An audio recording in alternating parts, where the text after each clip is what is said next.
Hello, ఎవరు? Hello, ఎక్కడ మీది? మాది హైదరాబాద్ తమ్ముడు. This call is now being recorded. Hyderabad. ఇది నెంబరు ఇన్స్టాగ్రామ్లో నీవేనా వీడియోలో పెట్టేది? ఏ వీడియో? ఇది క్రిస్టియన్ సంబంధించిన కొన్ని వీడియోలో మీ పేరు మీద ఉండే నెంబర్ ఉండదు. ఏమనుంది? ఐడి ఏముంది తమ్ముడు? ఐడి చెప్పు, ఏముందో? ఐడినా? అట్టే ఉనండి.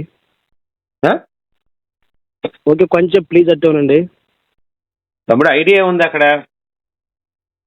ఐడి వచ్చేసి KNULL గాడ్ ఉంటుంది. మంది కాదు అది, నాది గోపి సనాతన సేన అని ఉంటుంది ఐడి. గోపి సనాతన సేన, ఫేస్బుక్ కానీ ఇన్స్టాగ్రామ్ కానీ.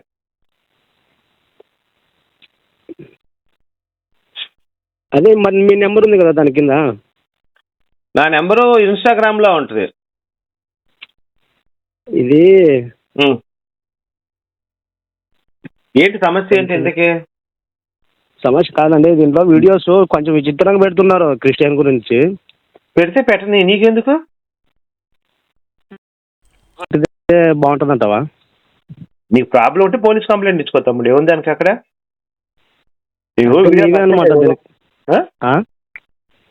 కాదండి, అది వేరే మతాల గురించి ఇప్పుడు కించపరిచేలా పెట్టకూడదు కదా వీడియోస్లో. మరి తమ్ముడు, బైబుల్లో అదే మాట. మిగతా దేవుళ్ళు, రాళ్ళు రప్పలు సైతాన్లు, ఆ దేవుళ్ళు పూజించకూడదని బైబుల్లో ఉంది కదా తమ్ముడు. విగ్రహారాధన చేయకూడదు, విగ్రహారాధన వ్యభిచారంతో సమానమైన పాస్టర్లు ప్రచారం చేస్తున్నారు. విన్నావు ఎప్పుడైనా మాటలు? అంత విన్నానండి. విన్నానులేండి, చెప్పండి. మరి అదేంటి తమ్ముడు? ఫస్ట్ బైబిలే కదా విగ్రహారాధన వ్యభిచారంతో సమానం అని చెప్పింది. మరి మన గ్రంథం అలా తప్పు చెప్పచ్చా? ఆలోచించు. ఇప్పుడేం నానే పెట్టినంటావు, పెట్టింది నేనంటావు. నాది ఐడియా అది కాదు తమ్ముడు. నాది గోపి సనాతన యూట్యూబ్ ఛానల్ ఉంటుంది, చూడు సార్. ఇది give me blood I will give freedom జై హింద్ అని ఉండదు. కాల్ నెంబర్ నీ నెంబర్ ఉండదు. కరెక్టే తమ్ముడు, నా నెంబర్ యూట్యూబ్ లోనే ఉంది. 1,00,000 మంది సబ్స్క్రైబర్స్ ఉన్నారు నాకు. గోపి సనాతన్ ఉండండి. కాదండి, మీరు సబ్స్క్రైబర్స్ 1,00,000 మంది ఉన్నారు, 200 లక్షల మంది ఉన్నాయి. అది ఎందుకు చెప్పానంటే, నా నెంబర్ యూట్యూబ్ లోనే ఉంటుంది. బైబిల్ ప్రశ్నిస్తుంటా, బైబిల్లో ఉన్న ప్రజలకు చెప్తుంటా. బైబిల్ మీ పేజ్ లోన వీడియోస్ ఉండే కొన్ని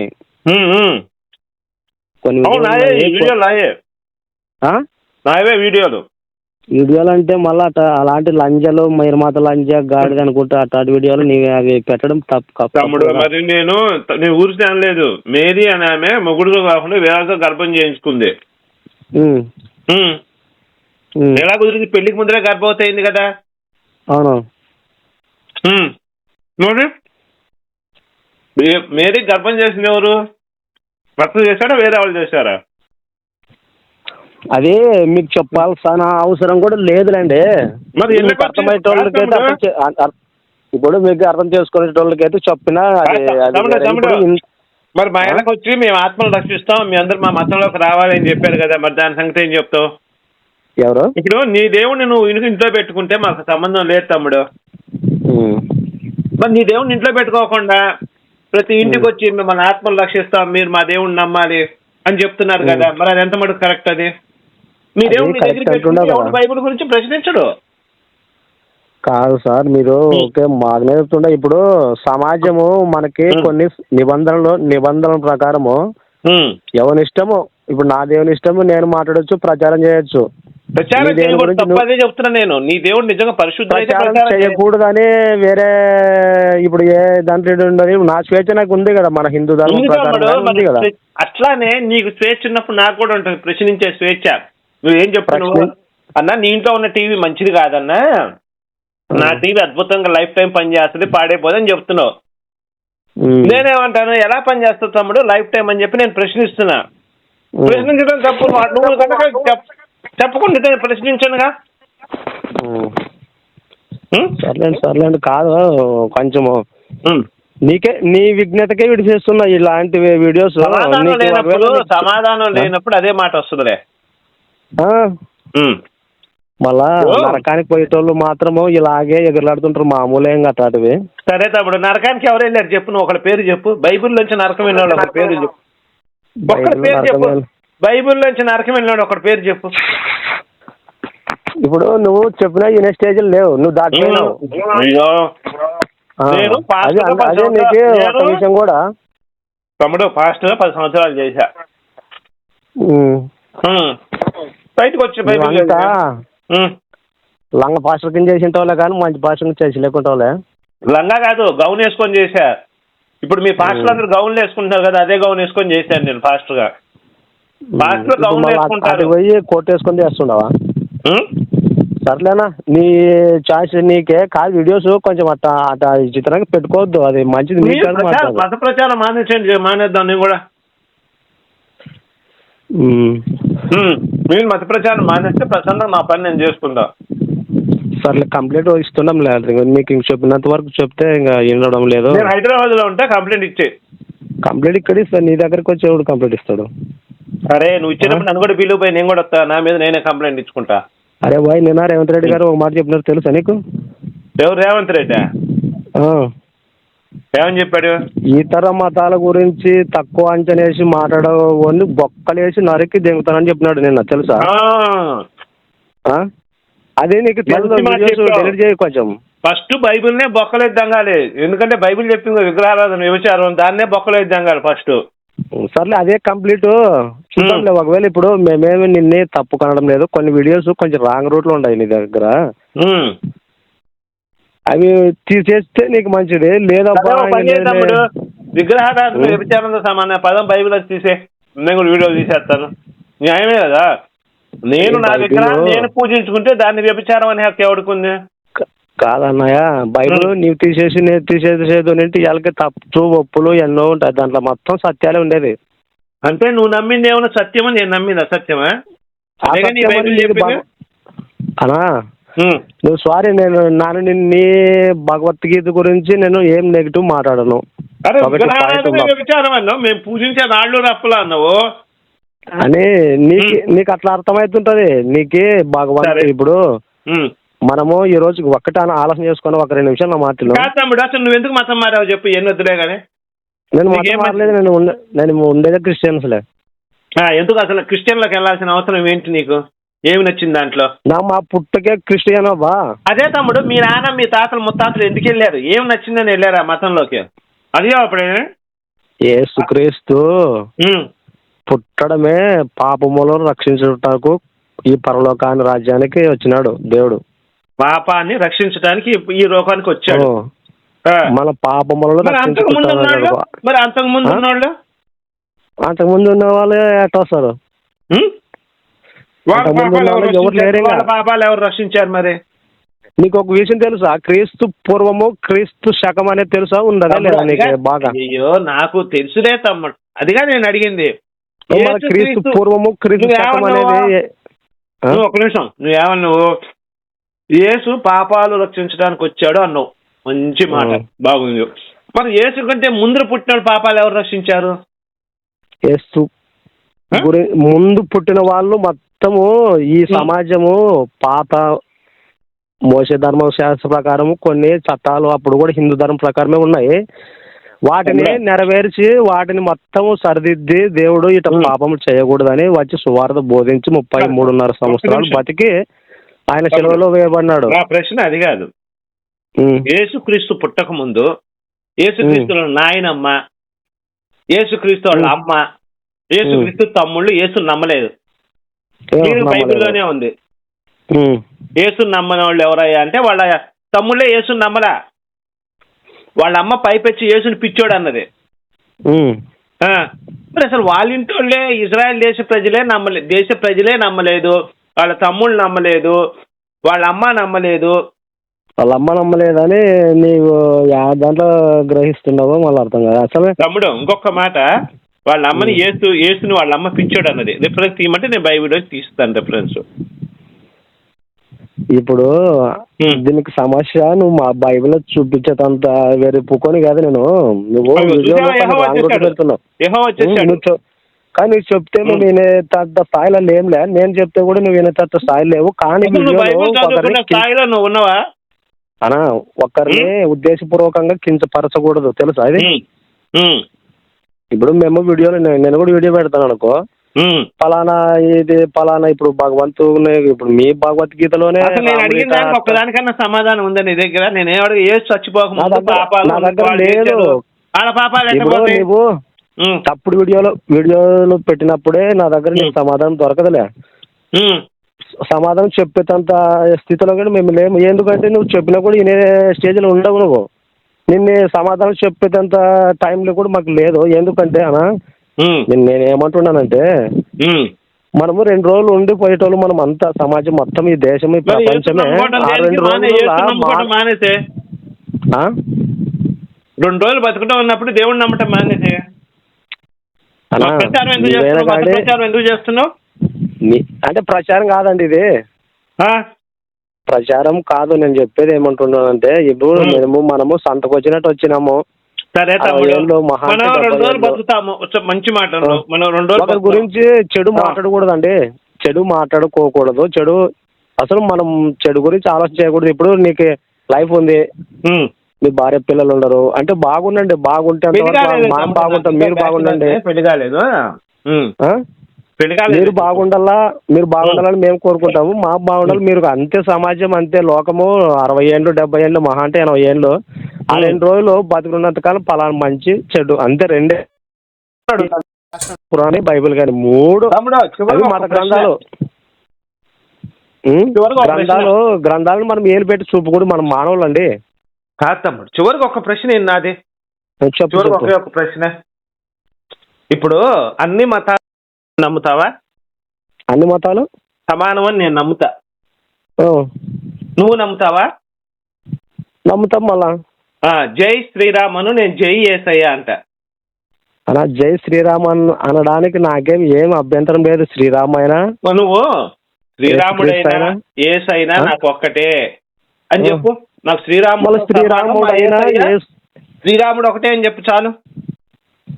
ఇప్పుడు అనా నీకు ఒక విషయం తెలుసో లేదో, మేము ఉన్నదే ఒకరికి కించపరచడానికి లేదు. ఇప్పుడు తమ్ముడు నాకు అదిగా నేను అడిగే ప్రశ్న సమాధానం కావాలి. నాకు రాముడైనా యేసైనా ఇద్దరు సమానం, 2 కళ్ళు అని ఒక మాట చెప్పు చాలు. జై శ్రీరామ్ జై యేసయ్యాను. ఇప్పుడు నీవు ఆ కోలంలో చూడలేదు కదా, వీడియోస్ ఆ కోలంలో పెట్టలేదు కదా. నేను ఇప్పుడే చెప్తున్నా, జై యేసయ్య, యేసు నా దేవుడు, యేసు రక్షకుడు, జై యేసయ్య, జై శ్రీరామ్. అన్ని మతాలు సమానం, అందరు దేవుళ్ళు సమానం, అందరు మనుషులు సమానం. నాకు రాముడైనా యేసైనా ఒక్కటే కళ్ళతో నేను చూస్తాను అని నేను చెప్పాను, స్టేట్మెంట్ ఇచ్చా. ఇదే స్టేట్మెంట్ నువ్వు ఇవ్వు. ఇచ్చినావు స్టేట్మెంట్. నా వరకు నీ దగ్గర వీడియోస్ తీసేస్తావా? వీడియోలు తీసేస్తావా? నువ్వు మాట్లాడిన మాటలు పెట్టిన వీడియోలు మొత్తం తీసేస్తానంటే నేను కూడా నీకు సమాధానం మాదిరిగా నేను కూడా చెప్తా. ఒప్పుకుంటా. ఎప్పుడు నీ బైబిల్ కూడా అదే చెప్పాలి. ఏమని? అన్ని మతాలు సమానం, అందరు దేవుళ్ళు సమానం అని బైబిల్ కూడా చెప్పాలి. అనా ఇప్పుడు మీరు ఎంతమంది అన్నదమ్ములు? ఎంతమంది? ముగ్గురా? ఎవరు? మీరు అన్నదమ్ములు? ముగ్గురు ఒకటే స్పీచ్ లో ఉంటారా? ఒకటే అన్ని తల్లి తండ్రి ఇద్దరు ముగ్గురికి ఒకటే సమాన హక్కులతో కలిగిస్తారు వాళ్ళు. అంటే ఇప్పుడు ఇవన్నీ మతాలన్నీ కూడా కల్పించినవంట నీ ఉద్దేశం? కల్పించింది కాదండి. ఇప్పుడు నేను ఏమంటున్నానంటే ఒకటే తల్లి. ఇప్పుడు ఒకటే ప్రశ్న అడుగుతున్నాను. ఇప్పుడు హిందూ, క్రిస్టియన్, ముస్లిం 3 మతాలు ఉన్నాయి. దేవుడు భూమి ఆకాశాన్ని సృష్టించాడని చెప్పి 3 మత గ్రంథాల్లో రాశాడు. ఓకే, నా జాగ్రత్తగా నా పాయింట్. 3 మత గ్రంథాలు అదే రాశాడు, దేవుడు భూమి ఆకాశం. ఇప్పుడు దీంట్లో 2 అబద్ధం అయితే 1 నిజమవుతుంది, అవునా? ఎందుకంటే దేవుడు ఒక్కడే కాబట్టి ఒక్కడే సృష్టిస్తాడు. ఆ దేవుడు ఎవరు నీ దృష్టిలో? ఆ దేవుడు ఎవరు అంటే నీ దృష్టిలో నీ దేవుడే, నా దృష్టిలో నా దేవుడే. అదే నీ దేవుడు నా లేదు, అబ్జెక్షన్ చేయడానికి లేదు. నీ నమ్మకము కృష్ణుడు కదా, నీకు నమ్మకం రాముడు కదా. నీ నమ్మకము ఆ దేవుడు ఒక్కడే, నీకు రాముడు ఒక్కడే. నా దృష్టిలో నాకు యేసయ్య నాకు ఒక్కడే. అట్లా దృష్టి కాదు, ఇక్కడ ఆధారం చూపించాలి. ఇప్పుడు తమ్ముడు నా పర్సు పోయింది, జాగ్రత్తగా నా పర్సు పోయింది, నేను పోలీస్ స్టేషన్కి వెళ్ళా, అడగనే పోలీస్ అంటాడు, బాబు పర్సులో ఏముంది, ఆధార్ ఏంటి చూపించి అని అడుగుతాడు. అప్పుడు నేను చెప్తా 100 రూపాయల నోటు ఉంది, 500 ఉంటే పోలీసు వాడు చూసి అవును నీ పేరుంది, నీ అడ్రస్ అని చెప్పి వాడు నా పర్సు నాకు ఇచ్చేస్తాడు. అలానే మత గ్రంథాల్లో రాశారు దేవుడు భూమి ఆకాశాన్ని సృష్టించాడని చెప్పి. నీ మత గ్రంథంలో ఏమి రాశాడు, హిందూ ధర్మంలో ఏమి రాశాడు, ముస్లిం ఖురాన్లో ఏం రాశాడు నేను చెప్తాను ఇప్పుడు. ఈ పర్సు నాది, ఈ భూమి నాది, మా దేవుడు సృష్టించాడని చెప్పి నేను పూర్తి ఆధారంతో చూపిస్తాను నీకు. నువ్వు బైబిల్లో చూపించాలి. ఇక చెప్పేస్తాను. ఫర్ ఎగ్జాంపుల్ బైబిల్లో గ్రహాల గురించి ఉన్నదే, నవగ్రహాల గురించి, గ్రహాల గురించి, ప్రవక్తల గురించి. ఒక్క నిమిషం ఏ గ్రహం గురించి రాశారు పేరు చెప్పయ్యా? ఏ గ్రహం గురించి రాశారు బైబిల్లో? ఒక పేరు చెప్పు గ్రహం గురించి రాసింది. గ్రహాల గురించి ఉంది లేదు అనే కాదు ఒక్క నిమిషం నేను చెప్తాను. మనమిద్దరు ఒక చోట కలసాలి. ఒక నిమిషం నేను చెప్తున్నాను తమ్ముడు, అవసరం లేదు. దేవుడు భూమి ఆకాశాన్ని సృజించును, నక్షత్రాన్ని, సూర్యుని, చంద్రుని సృష్టించడానికి రాశారు. అవునా? అవును రాశారు కదా. అవన్నీ కంటికి కనపడేవి. నువ్వు జాగ్రత్తగా ఆలోచించు. నా మీద నెగిటివ్ పాయింట్ తో నువ్వు చూడక. అవన్నీ కంటికి కనపడే చూసి రాసేశారు. కానీ హిందూ గ్రంథాలలో నవగ్రహాలు ఉన్నాయని చెప్పి, నవగ్రహాలు భూమి చుట్టూ తిరుగుతాయి అని చెప్పి, సూర్యుడి చుట్టూ తిరుగుతాయి అని చెప్పి గ్రహాల పేర్లు కూడా రాసేశాడు. ఆదిత్య, సోమాయ, మంగళాయ, బుధ, గురు, శుక్ర, శనిభ్య, రాహుకేతువే నమః అని రాశారు. మంత్రం కూడా రాశారు. మరి ఇప్పుడు పరుసు ఎవరిది? పరుసులో డబ్బులు ఉన్నాయని చెప్పి నేను చెప్పాను. మరి మా గ్రంథాల ప్రకారం భూమిని సృష్టించిన దేవుడే. ఎందుకంటే నవగ్రహాల గురించి కూడా రాసేశాడు. 9 గ్రహాలు ఉన్నాయని చెప్పి రాసేశాడు. మరి మా మత గ్రంథాలు ఎప్పుడో రాసుకున్నారు కదా 9 గ్రహాలు ఉన్నాయి. ఈ గ్రహాలు మనుషుల మీద మనుషుల జీవన విధానం మీద ఆధారపడితే ఈ గ్రహం నుంచి ఈ గ్రహంలో పోతే వీడు ఇట్లా పోతాడు అని చెప్పి క్లియర్ గా అన్ని రాసుకుంటూ వచ్చారు కదా. మరి అవి బైబిల్లో ఎందుకు రాయలేదు? గ్రహాల గురించి కంటికి కనిపించేవి మాత్రమే రాశారు బైబిల్లో. మరి అది కనిపించింది రాసుకుని ఇప్పుడు నీకు అర్థమైంది కదా. నీ ఉద్దేశ ప్రకారము బైబిల్లో లేదు, నేను చెప్పేది ఉంది అని అంటున్నావు. భగవద్గీతలో కాదు, పురాణాల మొత్తాల్లో కూడా నవగ్రహాల గురించి క్లియర్ గా రాశారు. నువ్వు చిన్నప్పుడు మీ నాన్నగారిని అడిగి చెప్తారు గ్రహణం ఎప్పుడు వస్తుంది, ఎప్పుడు పోతుంది అని చెప్పి క్లియర్ గా పంతుల మీద అరుగు మీద పంతులు గారు కూర్చొని చెప్పేస్తాడు. రేపు పొద్దున గ్రహణం ఉందిరా, ఎల్లుండి గ్రహణం ఉందిరా, 6 నెలల తర్వాత గ్రహణం ఉందిరా అని చెప్పేస్తాడు. ఎలా చెప్తాడు? సూర్యుడి చుట్టూ, ఇప్పుడు భూమి నవగ్రహాలు కూడా సూర్యుడి చుట్టూ తిరుగుతుంటాయి ఇట్లా. అవునా? ఆ తిరిగే క్రమంలో ఏ గ్రహం ఎప్పుడు ఏ కక్షలోకి వెళ్తుంది, ఏ రాశిలోకి వెళ్తుందో క్లియర్ గా పంతులు గారు చెప్పేస్తాడు. అంటే ఈ గ్రహణాల యొక్క వేగాన్ని పంతులు గారు చెప్పేస్తాడు. మరి ఇంత టెక్నాలజీ, మరి ఇన్ని గ్రహాల గురించి హిందూ ధర్మం చెప్పినప్పుడు ఈ భూగ్రహం మొత్తం హిందూ దేవుని సృష్టించినట్టు అవుతుంది కదా తమ్ముడు. నువ్వు ఆలోచించు లాజిక్.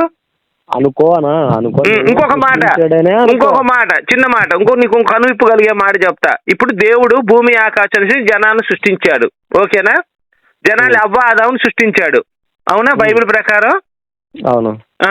ఆదాముని సృష్టించినప్పుడు ఒక బ్లడ్ గ్రూపే ఉండాలి కానీ ఇప్పుడు భూమి మీద మొత్తం 10 రకాల బ్లడ్ గ్రూపులు ఉన్నాయి. నా ప్రశ్న జాగ్రత్తగా, మన స్వతంత్రం రాకముందు 30 కోట్ల జనాభా, ఈ రోజు 150 కోట్ల జనాభా. స్వతంత్రం ప్రశ్న నా తమ్ముడు, నా ప్రశ్న అంటే నీకు జ్ఞానం కలుగుద్ది. నా మీద విరోధంగా చూడకు, నేను చెప్పిన జాగ్రత్తగా. మనకి స్వతంత్రం రాకముందు 30 కోట్ల జనాభా, 10 రకాల బ్లడ్ గ్రూపులు మాత్రమే ఉన్నాయి. ఈ రోజు మనకి స్వతంత్రం వచ్చి చెప్పనా, మనకి ఈ రోజు స్వతంత్రం వచ్చి 150 కోట్లు జనాభా. అవునా? ఇప్పుడు 1947లో 10 రకాల బ్లడ్ గ్రూపులు ఉంటే ఈ రోజు మనకి కూడా 10 రకాల బ్లడ్ గ్రూపులే ఉన్నాయి. మరి ఆదాం నుంచి వచ్చినప్పుడు ఒకే బ్లడ్ గ్రూప్ ఉండాలి కదా సృష్టి మొత్తం. 10 రకాల బ్లడ్ గ్రూపులు ఎక్కడి నుంచి వచ్చినాయి? అది బ్లడ్ డొనేషన్, అదే మనము సృష్టి గురించి, బ్లడ్ గురించి మనకు అర్హత లేదు మాట్లాడతారు. అతనే మనం అంటే జ్ఞానం నేర్చుకోవడం అర్హత కావాలంట. నేను జ్ఞానం గురించి చెప్పాను కానీ వేరే దాని గురించి చెప్పలా. ఇప్పుడు నేనేమంటున్నాను, అసలు నా ప్రశ్న నీకు అర్థమైందా? ఆయన సృష్టిస్తుంటాడు. ఎవరు? మన ఇప్పుడు మానవుడిని సృష్టించేటప్పుడు బ్లడ్ పలానా అంటే ఒకటే రకం ఉన్నట్టు ఒకటే రకం అంటే ఈ ప్రపంచం నగడదు. నీకు ఆ ప్రశ్న అర్థం కాలేదు కానీ వదిలేసారు. సార్ డిసెంబర్ 25th వేసి పుట్టాడా? 25th పుట్టలేదు. డిసెంబర్ అంటే 25th క్రిస్మస్ జరుపుకుంటున్నారు కదా, మరి అదేంటది? అది చలికాలంలో యేసు చలికాలం పుట్టినాడని బైబిల్లో గ్రంథము రాయబడి ఉంది. చలికాలం అంటే 25th December 25th భయంకరంగా చలి ఉన్న టైంలోనే మేము ఆ దినాన్ని జన్మదినంగా పురస్కరించుకుంటాం. బైబిల్లో 25 నాడు పుట్టిందని లేదు అంటే డిసెంబర్ లో యేసు పుట్టాడని నమ్ముతున్నావా నువ్వు? డిసెంబర్ నుండి చలికాలం, డిసెంబర్ అని కూడా లేదు అది అక్కడ. మరి ఎప్పుడు చలికాలం అంటే ఎప్పుడు వస్తుంది? మరి డిసెంబరు జనవరి 2 నెలలే కదా? అవునా? అవును. అయితే చిన్న డౌట్ ఉంది, ఇక్కడ చెప్తావా మరి నాకు? చెప్పు. ఇప్పుడు యేసు ప్రభు ఎన్ని సంవత్సరాలు భూమి మీద జీవించాడు? మొత్తం ఎన్ని సంవత్సరాలు ఆయన జీవించిన కాలం ఎంత? 33.5 సంవత్సరములు కదా. మంచి ప్రశ్న, సూపర్ చెప్పావు తమ్ముడు ఇది మాత్రం. అయితే డిసెంబర్ లో సరే యేసు పుట్టాడు అనుకో, లేదా జనవరి అనుకో, నీ ఇష్టం. డిసెంబరే అనుకుందాం, కాసేపు చలిగా ఉందన్న నువ్వే చెప్పావు. డిసెంబర్ లో పుట్టాడు ఆయన. 33వ పుట్టినరోజు డిసెంబర్ లో చేసుకున్నాడు. డిసెంబర్ 25వ తారీఖు 33వ పుట్టినరోజు చేసుకున్నాడు. ఆయన ఎన్ని నెలలకు చనిపోయాడు? డిసెంబర్ పుట్టినరోజు చేసుకుంటే ఎన్ని నెలలకు చనిపోయాడు? 33.5 సంవత్సరాలకు అని చెప్పాడు. అంటే 6 నెలలకు చనిపోవాలి ఇంకా, ఏది డిసెంబర్ లో బర్త్డే చేసుకుంటే. అవును. మరి ఆయన చనిపోయిన రోజు ఎప్పుడు వస్తుంది? ఏప్రిల్లో వస్తుంది కదా. అంటే జనవరి, ఫిబ్రవరి, మార్చి, ఏప్రిల్ 4 నెలలకే వస్తుంది. 6 నెలలకు రావాలి కదా. 6 నెలలకు కదా, జూన్ లోకి రావాలి. యాక్చువల్ గా 33.5 సంవత్సరాలు బతికాడు నువ్వే చెప్పావు. మరి ఆ లెక్కన చచ్చిపోయిన రోజు జూన్ లో రావాలి కదా, ఏప్రిల్ మార్చిలో వస్తుంది ఎందుకు? అప్పుడు 33 సంవత్సరాలు 4 నెలలు బతికినట్టు, 33 సంవత్సరాలు 4 నెలలు బతికినట్టే అయింది. ఇప్పుడు నేనేం నీకు బైబిల్లో కరెక్ట్ బర్త్ 25th ఉంది అని నేను చెప్పలేదు. సరే తమ్ముడు, డిసెంబరే అన్నావు. జనవరి 2 లెక్క వేసుకో. డిసెంబర్ జనవరి వేసుకుంటే ఇంకా జూలైకి, ఆగస్టులోకి వెళ్ళిపోయింది మళ్ళీ. ఆయన కనుక జనవరిలో పుడితే నేను ఏమని చెప్తున్నా, బర్త్ జీసస్ బర్త్ యేసుక్రీస్తు 25 నాడు పుట్టినాడని బైబిల్లో లేదు. నేను అదే చెప్తున్నా. నువ్వే అన్నావు కదా, డిసెంబర్ అన్నావు కదా నువ్వే. పోనీ డిసెంబర్ నుంచి లెక్కేసుకో. డిసెంబర్ జనవరి వేసుకో. ఎప్పుడు రావాలి? జూన్ లో రావాలి. మరి మార్చిలోనే వస్తుంది, లేకపోతే ఏప్రిల్లో వస్తుంది? ఏప్రిల్ వస్తుంది. మరి తప్పు కదా అది కూడా. తప్పు అనుకో, ఒకవేళ ఈ లెక్క ప్రకారం చెప్పనుకో, మా లెక్క ప్రకారము ఆయన చలికాలం పుట్టినాడు. ఒకవేళ చలి అంటే 2 నెలలు, రీసెంట్గా 2 నెలల కిందటే వస్తుండదు. మేము ఏంటంటే విపరీతంగా చలి అంటే డిసెంబర్ నెలలో మేము భర్తీ చేసుకుంటున్నాం. నేను అదే తమ్ముడు అడిగింది, నేను తప్పు అడగలేదే, కరెక్ట్ అడిగానే. చనిపోయిన రోజు ఎప్పుడు రావాలి? జూన్ లో రావాలి. బర్త్ 25th అని ఉందని అడిగితే లేదని చెప్పినాను నేను. అది పగలే నీకు 6 నెలలు 3.5 సంవత్సరాలు అని అంటే కొంచెం ముందు చేసుకుని ఉండొచ్చు, ముందు పుట్టిండొచ్చు ఆయన. నవంబర్ లో చేసుకోవాలి, డిసెంబర్ లో ఎట్లా చేస్తున్నారు మరి? రీసెంట్ గా మొత్తం ప్రపంచమే 25th డే అనౌన్స్మెంట్ చేసింది. ఆ టైంలో ప్రపంచమే మళ్ళీ ఎవరు అనౌన్స్ చేశారు? ప్రపంచమే మామూలు క్రిస్టియన్ అథారిటీ చేసుకుని ఉంటది అప్పుడు ప్రపంచమే. ఆ రోజు అనౌన్స్ చేసింది డిసెంబర్ 25 ఏ బర్త్డే చేసుకోమని చెప్పి.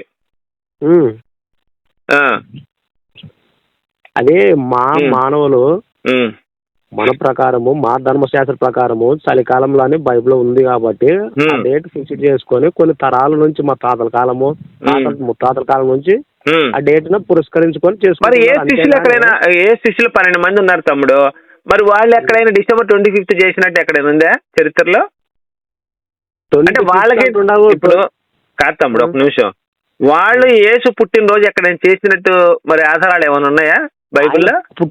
ఆయన పుట్టుకనే బైబిల్లో రాయబడలేదా అని మేము చెప్పినాం కదా ఇందాక. మరి రాయని పండుగ మనం ఎలా చేసుకుంటాము? ఒక తప్పు కదా అది. అంటే ఇప్పుడు ప్రతి ఒక్క విషయము బైబిల్లో ఉంది.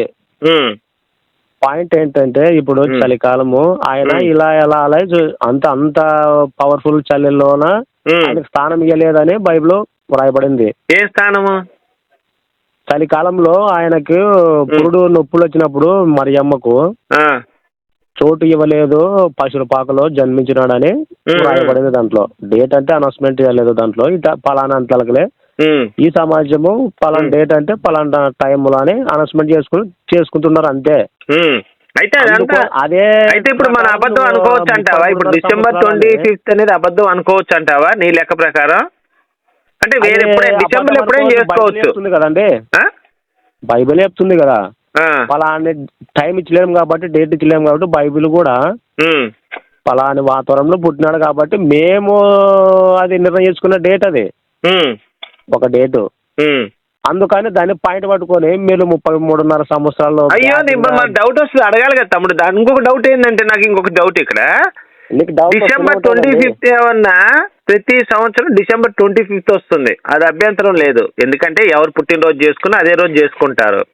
ఇక్కడ నాకు అభ్యంతరం ఏంటంటే ఇంకొకటి, గుడ్ ఫ్రైడే అనేది ప్రతి సంవత్సరం డేట్ ప్రకారం కాకుండా వారం ప్రకారం చేసుకుంటున్నారు. అసలు ఇది ఎట్లా సాధ్యం?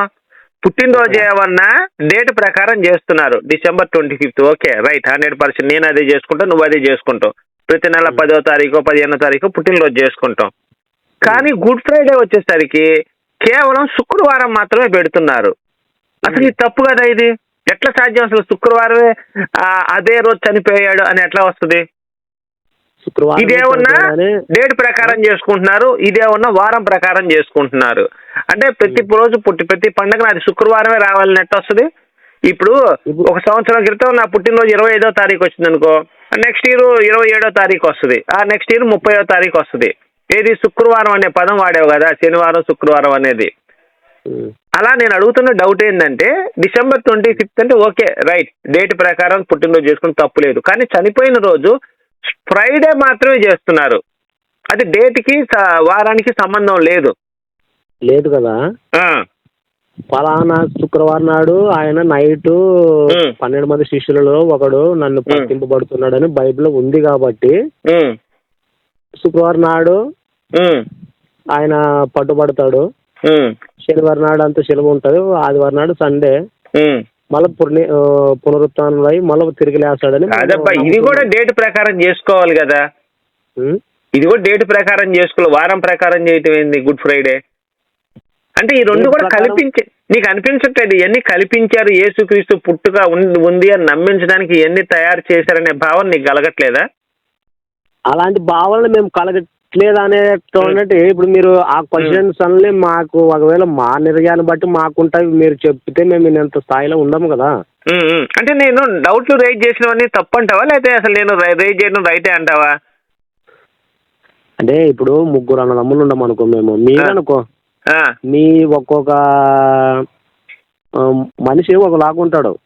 అంటే కల్పించకూడదు కదా తమ్ముడు, నేను చెప్పేది నేను మత గ్రంథాన్ని దీంట్లో కల్పించినటువంటివి ఏమి బైబిల్లో ఉండవు. మరి నేను ఇది చెప్పాను కదా, భూమి ఆకాశాన్ని దేవుడు సృజించడానికి చూసి మాత్రమే బైబిల్లో రాశారు తప్ప గ్రహాల గురించి కానీ ఉపగ్రహాల గురించి కానీ, ఆ గ్రహాలు ఎప్పటి నుంచి చంద్రగ్రహణం ఎప్పుడు, సూర్యగ్రహణం ఎప్పుడు ఏర్పడుతుందని రాశాడు. మరి ఇవన్నీ తప్పు కదా తమ్ముడు. ఇప్పుడు ఇంకొకటి, చంద్రుడు యెహోవా సూర్యుడిని ఇటు నుంచి అటు తిరగకుండా ఆపేశాడని ఉంటుంది. తూర్పు నుంచి పడమరకు ఆయన వెళ్తున్నప్పుడు ఏదో దేశం మీద సూర్యుడిని ఆపేశాడు అంటాడు యెహోవా. సూర్యుడిని ఆపటం అనేది తప్పు. అసలు సూర్యుడు ఎప్పుడు కూడా ఒకే చోట ఉంటాడు, భూమి మాత్రం సూర్యుడి చుట్టూ తిరుగుతుంటుంది. సూర్యుడిని ఎట్లా ఆపుతాడు ఆయన? వాడు ఆపగలడు. ప్రశ్న అయ్యో నేనేం అనట్లేదు. భూమి కదలకుండా ఉంటే సూర్యుడు కదలకుండా ఉంటే భూమి ఇట్లా సూర్యుడు చుట్టూ తిరుగుతూ ఉంటుంది. ఆపాల్సింది భూమిని కదా, సూర్యుడిని ఆపాడంటాడండి బైబిల్లో. నాకు ఇది డౌట్ అన్నమాట. సూర్యుని ఇప్పుడు భూమి ఆకాశమును సృష్టించిన వాడు ఆపగలడు, నేను ఆపలేడు తమ్ముడు, నేను ఆపలేదు, నిజంగా ఆపాడు, గొప్పోడే.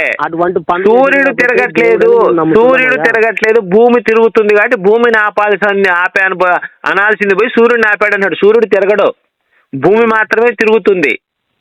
భూమి తిరగకుండా ఆగిపోయింది అనుకో, సూర్యుడు ఆగిపోయినట్లు లెక్క. అక్కడ ఏమన్నాడు? సూర్యుడిని తిరగకుండా ఆపేశాను అంటున్నాడు. నా లాజిక్ అర్థమైందా నీకు? నీ లాజిక్ మీకు అన్ని అర్థమవుతుందిలే. నువ్వు పాయింట్ ఏమో కొన్ని సమస్యల గురించి మాట్లాడుతున్నావు. దాంట్లో అయ్యో నేను మాట్లాడిన దాంట్లో ఒక తప్పన్నా ఉందా? తప్పుందని నేను చెప్పట్లేదు. నీ ఉద్దేశ ప్రకారం మీకు ఉద్దేశం కాదు తమ్ముడు. నువ్వు దేవుడు అనేది నీ నమ్మకం, నేను ప్రశ్నించినవన్నీ నిజాలు. నమ్మకానికి నిజానికి తేడా ఉంది. నమ్మకం అనేది అబద్ధం కావచ్చు, లేకపోతే నిజం కావచ్చు, కానీ నేను మాట్లాడే నిజం మాత్రం ఎప్పటికీ నిజంగానే మిగిలిపోద్ది. నమ్మకానికి నిజానికి నువ్వు దృష్టితో చూడలేకపోతున్నావు. నీది కేవలం నమ్మకం, నేను ప్రశ్నించిందంతా నిజం కాదండి. మన పుట్టకే ఒక పాపము తెలుసా? ఎట్లా? మన పుట్టుక ఎలా పాపం? మరి యేసు పుట్టుక పాపం కాదా? యేసు పుట్టకు పాపం లేదు. యేసుని దాంతో గర్భము దేవుడు అనుగ్రహించబడింటేనే. ఎలా అనుగ్రహించాడు? కన్య మరియకి గర్భము దాచింది పైన యెహోవా దేవుడు. కన్య గర్భానా? ఆమె కన్య. ఆమె కన్య. మన సృష్టి ఒక మగ ఆడ ఇప్పుడు కలిస్తేనే మనం సృష్టించగలం. మనము పుడతాం. మనం పుట్టుకతోనే పాపంతో పుట్టిన జన్మ మనది. మరి దేవుడిచ్చి గర్భఫలం అంటాడు, అంటే ఆయన పాపం చేయిస్తున్నాడా ఇప్పుడు? బైబిలే ఉంది కదా, యెహోవా దేవుడిచ్చు గర్భఫలము, యెహోవా ఇచ్చు గర్భఫలం దేవుడిచ్చిందని రాశాడు. దేవుడిచ్చిన గర్భఫలం బహుమానము. మరి అట్లాంటి బహుమానం అయినప్పుడు ఆయన పాపం చేయిస్తున్నాడా మన చేత? మన చేత మరి పాపములు చేయించిన తర్వాతనే. ఇప్పుడు అవ్వాదాముకి పెళ్లి చేసింది ఎవరు? యెహోవా దేవుడు చేశాడా లేకపోతే వేరెవరైనా చేశారా? యెహోవా దేవుడు చేస్తాడు. మరి చేసినప్పుడు ఆయన పెళ్లి చేసి ఆయన పిల్లల్ని కనమన్నప్పుడు పాపం మన గర్భఫలం మంది పాపం ఎట్లయింది? నరుడు ఒంటరిగా ఉండడం మంచిది కాదని నేను అడుగుతుంది అది కాదు. నువ్వు పిల్లల్ని కంట పాపం అన్నావు కదా, మరి మేరీ కూడా పిల్లోని కన్నది. పిల్లోనే అంటే నీకు నేను చెప్పిన పాయింట్, మన పుట్టుక పాపము పుట్టుక అంటే ఎట్లా ఎట్లా ఎట్లా ఎట్లా ఎట్లా మన పుట్టుక పాప పోతే ఎట్లా? మన పుట్టక అంటే ఆడమగ కలుస్తూ పుట్టకే మన పాపం పుట్టక. అంటే ఆడమగ కలవడం తప్పంటావా? కలసడమో మరి పొరపాటు కదా. సెక్స్ అనేది తప్ప? అదే పునరుజ్జన్మ దేవుడిచ్చిన బహుమానం. అదే కాదబ్బా, నువ్వు పెళ్లి చేసుకోవడం తప్పంటావా పిల్లలకి అంటాం తప్ప? అసలు ఏ తప్పు నీ దృష్టిలో? నువ్వు ఒక పాయింట్ చెప్తే బ్లడ్ డొనేషన్ 12 ఉండవు కదా, ఒకటే ఉండాలి కదా అది అని అంటే నేను మాట చెప్తున్నా. ఇప్పుడు సరే నీకు చిన్న డౌట్ చెప్పి నీ మాటలు చెప్పి ఒక మాట చెబుతాను నేను. లోకాసు వార్త 1:30, దూత పరిశుద్ధాత్మ నీ మీదకి వచ్చును, సర్వోన్నత శక్తి నిన్ను కమ్ముకొనును. అసలు ఏంటి దీని అర్థం ఏంటి? శక్తి అంటే ఆయన దేవుడి మహిమ కాదు కాదు, మళ్ళీ చెప్తా. పరిశుద్ధాత్మ నీ మీదకి వచ్చును, సర్వోన్నత శక్తి నిన్ను కమ్ముకొనును. ఏంటి అసలు ఏంటి ఇక్కడ 2 క్యారెక్టర్లు కనపడుతున్నాయి, ఒకే క్యారెక్టర్ కనపడుతుందా నీకు? కమ్ముకొను అంటే అంటే ఫస్ట్ పాయింట్ సెకండ్ పాయింట్ 2 ఒకటే కదండి? కాదు కాదు కాదు కాదు. ఇక్కడ పరిశుద్ధాత్మ అంటే ఎవరు? పరిశుద్ధాత్మ అంటే త్రియేక దేవుడు, ముగ్గురు. దేవుడు ఒక ఆయన. సర్వోన్నతుడు అంటే ఎవరు? సర్వోన్నతుడు అంటే ఇప్పుడు తండ్రి, కుమార, పరిశుద్ధాత్మ త్రియేక దేవుళ్ళలో. కాదు కాదు కాదు. మరి యేసు పుట్టక ముందు త్రియేక దేవుడు అవ్వలేదు తమ్ముడు. యేసు పుట్టలేదు కాబట్టి పుట్టినప్పుడు త్రియేక దేవుడు అనే పదం నువ్వు ఎలా వాడతావు? యేసు పుట్టిన తర్వాత కదా త్రియేక దేవుడు అనే పదం వాడాల్సింది. యేసు ప్రభువు మన పాపముల కొరకు వచ్చిన ఒక నరుడు మాదిరిగా వచ్చిన. తమ్ముడు నేను అంటుంది అది కాదు, నువ్వు త్రియేక దేవుడు అనే పదం ఇక్కడ వాడుతున్నావు. ఇంకప్పటికి యేసు పుట్టకుండా త్రియేక దేవుడు అనే పదం ఎలా వాడతావు? ఇక్కడ నేను చెప్తాను నేను. పరిశుద్ధాత్మ నీ మీదకి వచ్చును అంటే పరిశుద్ధాత్మ ఒక్కడే, ఓకేనా? సర్వోన్నతుడు శక్తి నిన్ను కమ్ముకొనును. సర్వోన్నతుడు అంటే పాత నిబంధనలో యెహోవా పేరు అన్నమాట అది, ఓకేనా? పేరు సర్వోన్నతుడు అంటే యెహోవా పేరు ఉంటుంది, ఓకేనా? పరిశుద్ధాత్మ నీ మీదకి వస్తుంది అంటే మేరీ అక్కడ ఉంటే ఆ మీదకి పరిశుద్ధాత్మ వచ్చి సర్వోన్నతుడి శక్తి నిన్ను కమ్ముకొనును. కమ్ముకోవటం అంటే ఏంటి? అది కదలకుండా చేయటం. జాగ్రత్తగా ఇను పాయింట్. కమ్ముకోవటం అంటే ఏంటి? కోడి తన పిల్లలను కమ్ముకుంది. గద్ద వచ్చినప్పుడు ఏం చేస్తుంది? కోడి తన పిల్లల్ని కమ్మేస్తుంది రెక్కల కింద. ఎందుకంటే ఆ గద్ద నుంచి రక్షించడానికి. అంటే అప్పుడు ఆ రెక్కల కింద వెళ్ళిన ఆ కోడి పిల్లలు ఏం చేస్తాయి? అటు ఇటు కదలవన్నమాట, ఇక దాక్కుంటాయి అన్నట్టు, ముడుచుకొని కూర్చుంటాయి. అలానే ఇండియా సైనికులు పాకిస్తాన్ సైనికులు కమ్మేశారంటే వాళ్ళ చుట్టూ మధ్యలో పెట్టి చుట్టూ కమ్మేస్తారు, కదలకుండా చేయడం. పాకిస్తాన్ సైనికులు దొరికిపోయినట్టు మనకి. కమ్ముకోవటం అంటే కదలకుండా చేయటం. అంటే ఇక్కడ పరిశుద్ధాత్మని మీద ఎక్కుతున్నాడు, సర్వోన్నతుడు వచ్చేసి నేను కమ్ముకో అంటే కదలకుండా చేస్తున్నాడు. అంటే ఒక స్త్రీకి గర్భం చేయడానికి 2 దేవుళ్ళు కష్టపడుతున్నారు ఇక్కడ. మరి ఇదేంటి తమ్ముడు ఎట్లా ఉంది ఇక్కడ? అదే నీ యాంగిల్లో పోనీ నీ యాంగిల్ చెప్పేందో. ఇప్పుడు ఒక స్త్రీకి గర్భం చేయడానికి 2 దేవుళ్ళు మీదకి వస్తుండంట. పరిశుద్ధాత్మ సర్వోన్నతుడు వచ్చి కమ్మేస్తున్నాడు అంట.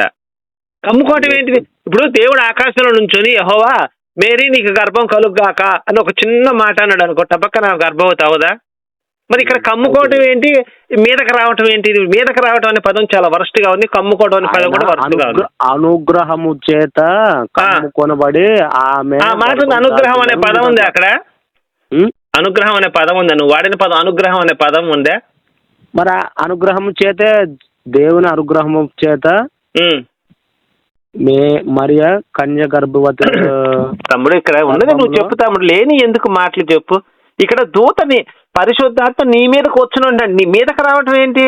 ఇప్పుడు నేను ఉన్నావు తమ్ముడు, మీ ఇంటికి వస్తా, అరే నీ మీదకి వస్తున్నాను రా అని చెప్పి నీ ఇంటి దగ్గరికి వస్తా. మీదకి రావటం అంటే ఏంటి? కొట్టడం కానీ లేకపోతే కింద పడేయటం కానీ ఏదో ఒకటి కదా, అవునా? మీదకి రావటం అంటే ఏంటి?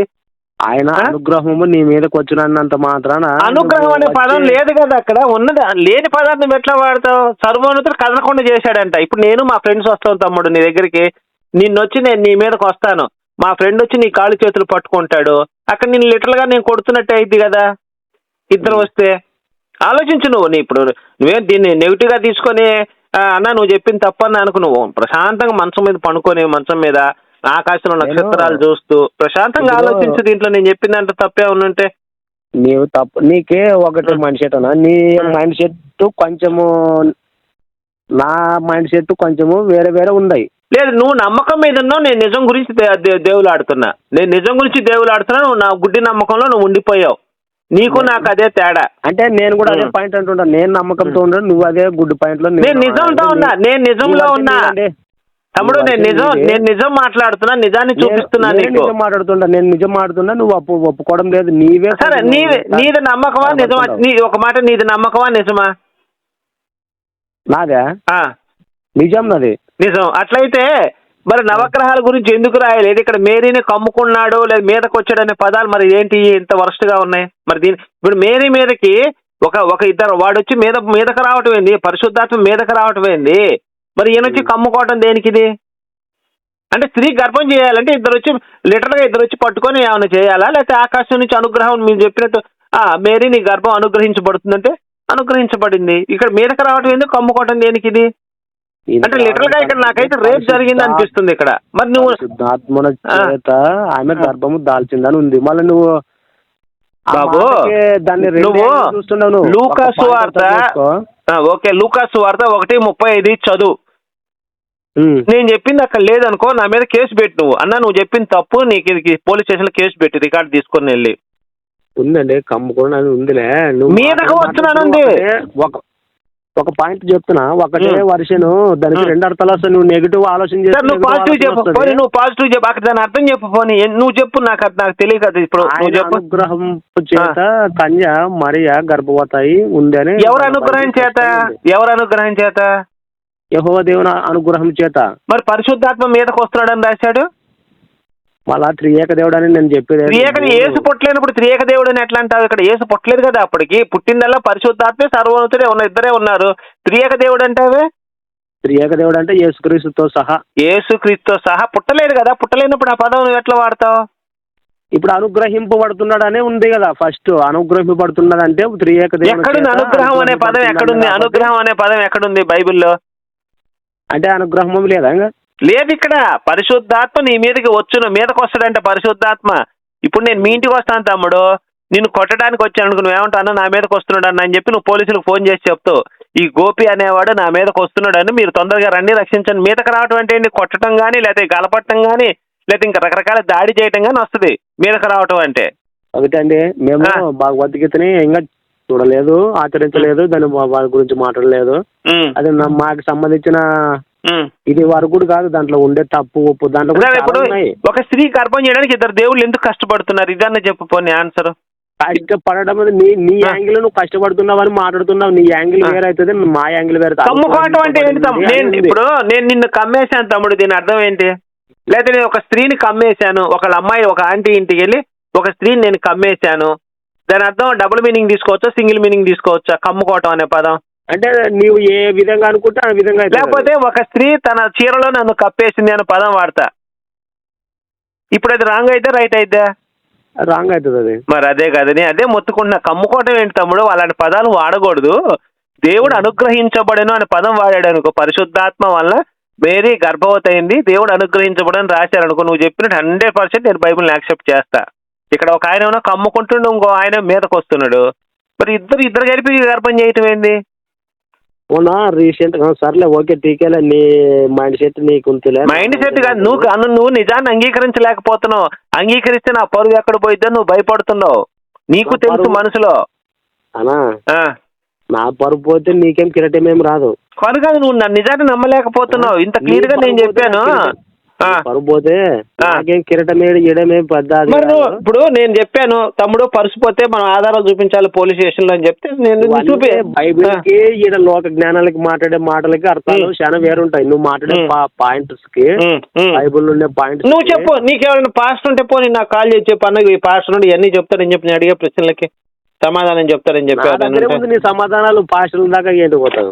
మరి ఎందుకు కడుపెట్ట చేశాడు ఇక్కడ? ఇద్దరు దేవుళ్ళు కలిపి కడుపు చేయటం దేనికి? నేను ఏమంటున్నాను, నేను ఒక మాట చెప్తాను. ఆ మాటకు నువ్వు కమ్ముకొను అది నేను కల్పించి చెప్పిన మాటలు అర్థం కావు తమ్ముడు. నేనేమైనా కల్పించి చెప్పాను? ఉన్నదే చదివాను కదా అక్కడ. ఉన్నదే చదివే దాంట్లో మరి 2 యాంగిల్ ఉంటావు. ఒకవేళ సార్ నువ్వు ఒక యాంగిల్ నేను చెప్పా, 2 యాంగిల్ నువ్వు చెప్పేసి. మీరు రీసెంట్ గా ఒక వారం కిందట శివాజీ ఏమన్నాడు? శివాజీ ఎవరైనా గురించి శివాజీ ఎవరు? హీరో శివాజీ ఒక ఈవెంట్ లో ఏమన్నా ఎవరో పరిచయం లేదు తమ్ముడు అతను. సార్ చెప్తా ఈను అంటే నీకు తెలదేమోలే. ఏమన్నాడు అంటే సినిమా యాక్టర్ అతను. సినిమా యాక్టరా? సినిమా యాక్టర్ శివాజీ మన ఈవెంట్ లో హైదరాబాద్ లోనే జరిగింది అది. నేను సినిమాలు చూడలేదు తమ్ముడు, అందుకని నాకు ఐడియా లేదు అతను ఎవరు. శివాజీ నీకు తెలిసిందా సినిమా? అయ్యో నేను ఛత్రపతి శివాజీ గురించి చదివాను తప్ప ఈ శివాజీ గురించి నాకు తెలియదు. ఆయన ఏమంటున్నాడంటే లోక జ్ఞానం గురించి, మీరు స్త్రీలు ఎంత కప్పుకుంటే అంత అందంగా ఉంటారు, ఎంత విప్పితే అంత బాగుండదు, మీరు అది ఇదే అని కొన్ని 2 పర్సనల్ మాటలు మంచి మాటలే. తప్పే ఉంది దాంట్లో, విప్పుకొని తిరగదా మంచి మాట చెప్పాడు, దాంట్లో తప్పే ఉంది? తప్పేమింది కదా, తప్పేం లేదు. దానికి ఈ లోక జ్ఞానము దాన్ని వాళ్ళని మొత్తం స్త్రీ సంబంధించిన మొత్తం స్త్రీకి సంబంధించిన వాళ్ళు మొత్తం యూనియన్ కలిసి తప్పు ఇక్కడ ఆయన్ని ఎందుకు తప్పు పట్టారంటే, నాకు ఇప్ప తీసుకోవడం ఇష్టం తమ్ముడు, నేను ఇప్ప తీసుకొని తిరుగుతాను, నువ్వెవడు నన్ను అడగటానికని ఆ అభిప్రాయం ఎవరుందో వాళ్ళు మాత్రమే స్పందిస్తారు తప్ప నిండుగా బట్ట కట్టుకున్న వాళ్ళు ఎవరు కూడా ఈ విషయంలో స్పందించరు. ఎందుకంటే వాళ్ళు ఇప్పుకొని తిరగరు కాబట్టి, వాళ్ళకి అవసరం లేదు కాబట్టి. అవసరం లేదు. గుమ్మడికాయలు దొంగ అంటే ఎవడైతే తమ్ముడు భుజాలు తవ్వుడుకుంటాడో వాడు దొంగ అని అందరికి అర్థమైపోద్ది. ఇలా శివాజీ స్టేట్మెంట్ మంచిగా స్టేట్మెంట్, ఆయన అన్న మాట తప్పే ఉంది. అది ఎవడైతే తమ్ముడు ఎవరైతే ఇప్పుకొని తిరుగుతారో వాళ్ళకి అభ్యంతరం. ఆ పదం నిండుకు బట్ట కట్టుకునే వాళ్ళకి అభ్యంతరం లేదు. అది ఓకే టీకే అన్న, మంచి ఆన్సర్ చెప్తున్నావు. ఇదే మన విషయంలోనే బైబిల్ గురించి కానీ నువ్వు చదువు తమ్ముడు, నేనేమైనా కల్పించి చెప్తే నువ్వు నన్ను అడగొచ్చు అన్న, నువ్వు అన్ని తప్పులు చెప్పావు. చదువు బైబిల్. దాంట్లో 2 ఆన్సర్లు ఇస్తున్నావు. ఇప్పుకొని తిరిగిన వాళ్ళకి బాధ అనిపిస్తుంది, కప్పుకొని తిరిగే వాళ్ళకి బాధ ఏమనిపిస్తుంది అంటున్నావు. అవును, మరి నేను చెప్పింది కరెక్ట్ రాంగ్ ఉందా దాంట్లో ఏమన్నా? బైబిల్ కూడా అర్థం చేసుకునేటోళ్ళకి బాధ ఉండదు. నాకు అదే ఇక్కడ నేను ఇబ్బంది అనమాట. తమ్ముడు నేను తమ్ముడు నిన్నేమన్నా వేరే ప్రశ్న అడిగానా? ఇద్దరు కలిపి కడుపు చేయటం ఏంటి తప్పు కదా అనిపించాను. బైబిల్ శివాజీ గురించి ఒక మాట ఆన్సర్ ఉదాహరణ చెప్తే నువ్వు 2 ఆన్సర్లు చెప్తివి. అవును, అదే మాట ఈ బైబిల్ గురించి కూడా నువ్వు 2 ఆన్సర్ నువ్వు చెప్పు. నువ్వు అనుగ్రహం అనే పదం వాడావు, లేదు కదా అక్కడ.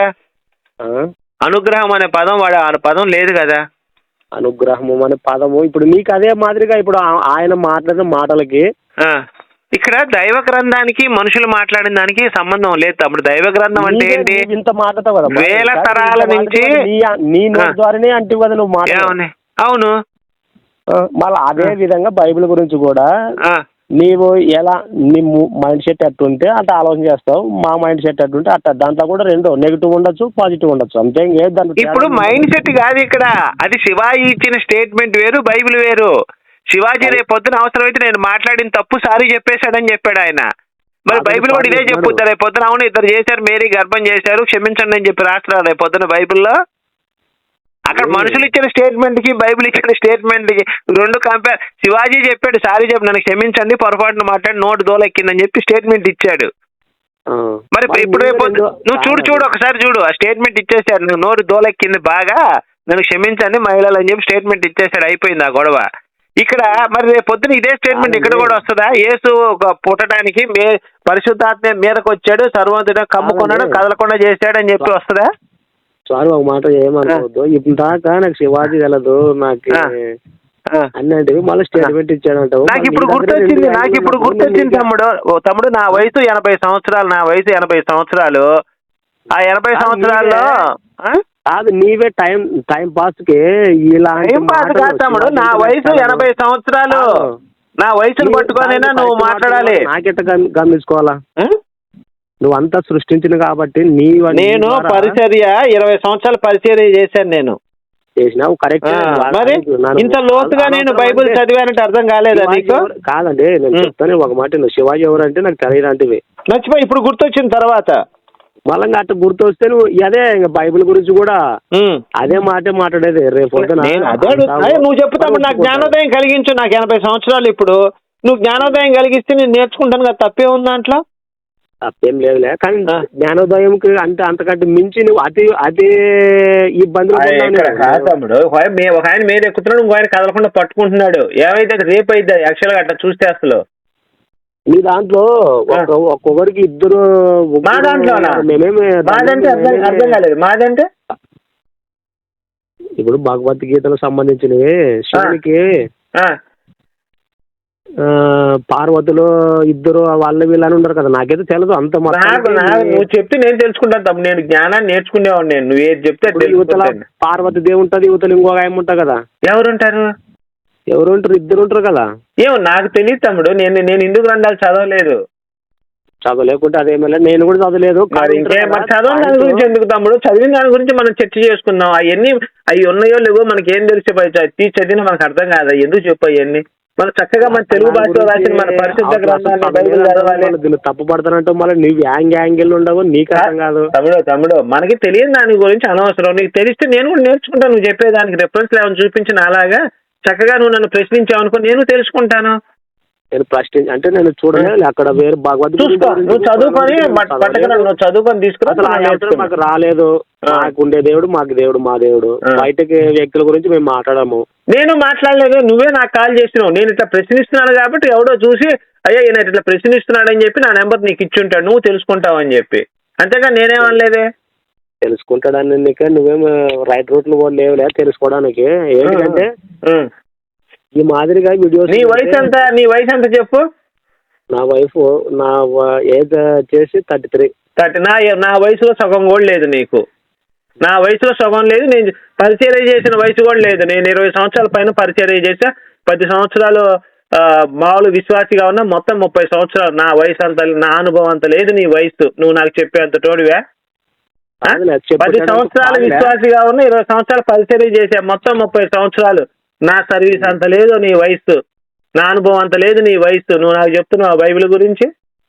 కాదండి, నీ వయసు ఎక్కువ ఉండదని నువ్వు ఏమంటే ఏమో చేసుకుంటూ పోతే ఇట్లా పడేటోళ్ళు ఉంటారని. నీ వయసు నాకు 80, 90 అని చెప్పుకుంటా. 80 సంవత్సరాలు తమ్ముడు. నా వయసు వినపడట్లేదా నీకు? నీలాగా స్పీడ్ గా మాట్లాడలేకపోతున్నాను, చూసావు కదా. కాదు, ఇప్పుడు నీకు వయసు ఉందిలే. మరి ఇంకేం తమ్ముడు? వయసుతో ఎవడైనా తక్కువ చెప్పుకుంటాడు, నువ్వు ఎక్కువ ఎందుకు చెప్పుకుంటాడు చెప్పు తమ్ముడు. నువ్వు ఎవరికైనా 30 వచ్చినాయి అనుకో అన్న నాకు 25 అన్నా అంటాడు. 90 వచ్చినాయి అనుకో నాకు 50 అని చెప్తారు. నేను 80 సంవత్సరాలు నిజం చెప్తే నేను ఇప్పుడు దాకా మాట్లాడిన అన్ని నిజాలు ఒక్కటనే చూపించాను. నా వయసు రీత్యా కొంచెం మతివరపు రావచ్చు, తప్పేం లేదు దాంట్లో. 80 సంవత్సరాలు అంటే మీ తాతగారి వయసు నాది. ఏం తమ్ముడు అట్లా అంటావు? ఇంకా మనవడా అని పిలవాలి నిన్ను. మనవడా అని పిలవాలి. మనవడానికి పిలిచినా సంతోషమేలే. మరి ఇంకే నా వయసు 80 సంవత్సరాలు. మరి నేను నమ్మకపోతే నేను ఏం చేస్తాను చెప్పు తమ్ముడు. నేను సర్లే తమ్ముడు, అట్లయితే కానీలే. మళ్ళీ మాట్లాడదాం. కొంచెం బయటికి వెళ్ళే పని ఉంది, మాట్లాడదాం. ఏం డ్యూటీ చేస్తుండవండి మీరు? రిటైర్డ్ అయిపోయాను తమ్ముడు. పెన్షన్ వస్తుంది, తీసుకుంటుంటాను. ఇప్పుడు డ్యూటీ ఏం లేదు, రిటైర్డ్. మన వ్యవసాయం చేసుకునేవాడిని ఆపేసాను. ఇంకా మనవరాళ్ళ పెళ్ళిళ్ళు అందరూ అయిపోయినాయి. ఆ వ్యవసాయం చేసుకుని ఆంధ్ర ఎక్కడ అంటున్నా? ఆంధ్ర గుంటూరు జిల్లా వినుకొండలో నాకు మన చంద్రబాబు నాయుడు పెన్షన్ వస్తుంది కదా, 3000 ఇస్తాడు నాకు పెన్షన్. చంద్రబాబు పెద్ద వయసు వాళ్ళకి పెన్షన్ ఇస్తున్నాడు కదా, వాళ్ళ 3000 పెన్షన్ వస్తుంది. ఆ పెన్షన్ తీసుకొని బతుకుతాను నేను. వేరే ఆధారం ఏం లేదు నాకు. నువ్వు ఏమనుకోవద్దు, 3000 కాదు 4000 ఇచ్చేది. అబద్ధాలు చెప్తున్నావు నువ్వు ఎక్కువ. ఏం అబద్ధాలు? 3000 ఇస్తున్నాడా చంద్రబాబు? అవును, 3000. నీకొక్కరికి 3000? అది ఈ ముసలి పెన్షన్ ఇస్తున్నాడు కదా తమ్ముడు. మా పాటు ముసలి ఇళ్ళ కాడ ఉన్న వాళ్ళందరికీ పెన్షన్ ఇస్తున్నాడుగా. అది 3000 కాదబ్బా, 4000 అంటవా? అరే నీ అమ్మ 1000 రూపాయలు నొక్కేస్తున్నట్టున్నాడు. అట్లయితే మా విలేజ్. ఏమనుకోవద్దు, ఇది రికార్డ్ అవుతుంది నువ్వు చెప్పిన మాట. ఇది గవర్నమెంట్ పెడితే కేసు అవుతుంది తెలుసా? వాయ్యా బాబోయ్ బాబు, నాకు ఈ వయసులో కేసులు అంటే భయం, కానీ నువ్వు ఎవరితో చెప్పకలే సరేనా? నువ్వు ఎవరితో చెప్పకు గబికినా కేసు అయితే. అబద్ధాలు మాడుతున్నావు. సరేలేండి, ఏంటి ఉద్దేశం నీది? వీడియోలో కొన్ని ఎదుటి వారిని ఇబ్బంది పెట్టే ఎదుటి వాళ్ళని ఇబ్బంది, నేను అడిగిన ప్రశ్నలు ఏమైనా తప్పుంటే నాకు ఎవరైనా వచ్చి నిరూపించారనుకో, నేను ఆ వీడియోలన్నీ తీసేస్తా. నేను అడిగే ప్రశ్నలన్నిటికీ సమాధానం చెప్తే. 80 ఏళ్ళు అంటుండవు, మంచిగా నీకు తగ్గట్టు నీకు రాముడు భక్తుడు. వాళ్ళు ఏం చేస్తారు? రాముడు ఏం చేస్తాడు తమ్ముడు? నాకు పెన్షన్ ఇచ్చేది చంద్రబాబు ఇస్తున్నాడు. చంద్రబాబు నేను కొలుస్తాను, రాముడు నేను ఎందుకు కొలుస్తాను? నాకు పెన్షన్ ఇస్తే ఎవరు ఇస్తే వాళ్ళని కొలుస్తాను నేను. సర్లే, కానీ ఆ వయసులో మంచి చెడ్డు గురించి ఆలోచన చేసుకుంటుండే పని ఈ తాటి గురించి ఉండు తమ్ముడు, నాకు పంచులు ఉతుక్కునే టైం అయింది, పంచులు ఉతుక్కోవాలి, మళ్ళీ చేస్తాలే సరేనా? ఓకే ఓకే ఠీక్. రైట్.